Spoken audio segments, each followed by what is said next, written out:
திருப்பூரில் வாடகைக்கு குடிவந்த 10 நாட்களில் மதுபோதையில் உரிமையாளர் வீட்டை அரிவாள் கொண்டு இளைஞர்கள் சூறையாடிய சம்பவம் அப்பகுதி மக்களிடையே அதிர்ச்சியை ஏற்படுத்தியுள்ளது.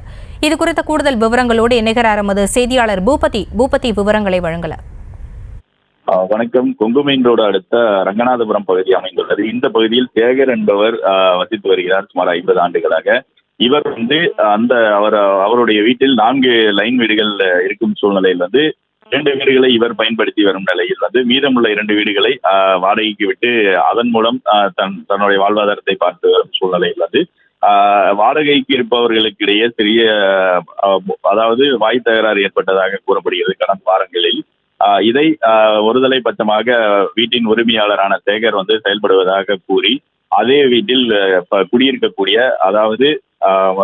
குடியிருக்கக்கூடிய பேச்சுலர்களான அலெக்ஸ் மற்றும் சக்திவேல் ஆகிய இருவரும் நேற்றைய முன்தினம் இரவு அவர்கள் குடிபோதையில் வீட்டை முழுமையாக சூறையாடினர். கையில் கொண்டு வரப்பட்ட அந்த பட்டாக்கத்தி மூலியமாக அந்த கதவின் வெளியில் இருக்கக்கூடிய பாத்ரூம் கதவு மற்றும் வீட்டில் இருக்கக்கூடிய டிவி, ஹோம் தியேட்டர் உள்ளிட்ட அனைத்தையும் உடைத்து சேர்களையும் உடைத்து சூறையாடியுள்ளார்.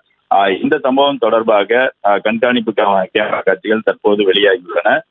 இந்த சம்பவம் தொடர்பாக திருப்பூர் வடக்கு காவல்துறையினர் வழக்கு பதிவு செய்து இருவரையும் கைது செய்து திருப்பூர் மாவட்டத்தில் அடைக்கப்பட்டுள்ளனர். வாடகைக்கு குடி 10 நாட்களே ஆன நிலையில் தற்போது இந்த சம்பவம் நடந்திருப்பது வாடகை விடும் உரிமையாளர்களிடையே பெரும் அச்சத்தை ஏற்படுத்தியுள்ளது.